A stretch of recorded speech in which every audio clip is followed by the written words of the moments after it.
Welcome back to Top 5 Spooky Monsters of Dungeons & Dragons, where I break down the most hauntingly terrifying creatures in all of D&D during the month of October, so you can use them for your own gruesomely terrible purposes. Coming in at number 4 is a monster whose bone-chilling name barely even does the true nature of this being justice: the Devourer. Of all the abominations Orcus has unleashed, Devourers are among the most feared.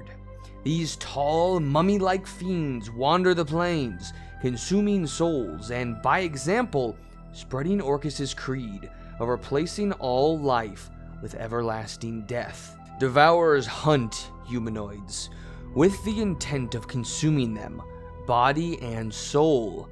After a Devourer brings a target to the brink of death, it pulls the victim's body in and traps the creature within its own ribcage. As the victim tries to stave off death, the Devourer tortures its soul with telepathic noise. When the victim finally expires, it undergoes a horrible transformation, springing forth from the Devourer's body to begin its new existence as an undead servitor of the monster that spawned it. Devourers are generally found in the abyss, on the astral plane or the ethereal plane, pursuing the interests and schemes of Orcus. Some claim they were even known to wander in the negative energy plane. Those sent on the material plane were typically sent by Orcus to create and lead an army of undead. Undead were naturally attracted to areas in which Devourers exist. The types of undead typically known to be attracted to such areas include skeletons, zombies, ghouls, ghasts, and shadows. Orcus is the demon prince of undead, and the leader of the Devourers has a single purpose as the demon lord of undeath. Orcus claims, "I will be the last creature when I am done.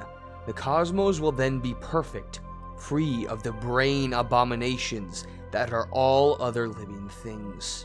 Orcus hates everything and everyone, but he hates the undead a little less. He and his Devourers will stop at nothing until every last creature and humanoid on every plane is dead or undead. As for the Devourer's stat block, they have a myriad of life-ending abilities. The first one we have heard before, Imprisoned Soul. Once you reach 0 hit points, all hope is lost, for any humanoid within 30 feet of the Devourer gets teleported and imprisoned within the ribcage of the Devourer. While in here, you have disadvantage on death saving throws. If you die while imprisoned, the Devourer regains 25 hit points and immediately recharges their Soul Rend ability. Additionally, at the start of its next turn, the Devourer regurgitates the slain creature as an undead. This is the quick death that Devourers present if you are in combat and they need a quick ally. And their real terrifying ability is Soul Rend, in which they create a vortex of life-draining energy 20 feet around them. If you fail the con save, you'll take 8d10 necrotic damage. Every time the Devourer gets a kill, it recharges this ability to use again. As for putting a Devourer into your game, there are many ways. Devourer's one purpose in life is to hunt down, imprison, and kill humanoids to add to their undead army.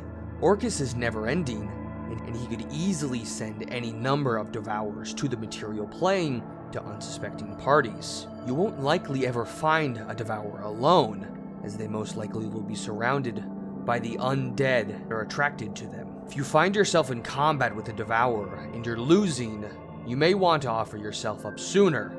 If you were the last one in combat, you could be stuck for weeks within the ribcage of the Devourer, being tortured by its telepathic noise. The only reason the Devourer isn't as high on the list is because they are not very stealthy, so you do have a chance to run from one. And unless Orcus sends one your way, you're not likely to run into one of these things. But if Orcus ever does send one your way, or you find yourself trapped somewhere in the ethereal plane or the abyss unable to get out, you'll be wishing for death as your final thoughts are drowned out by telepathic screeches.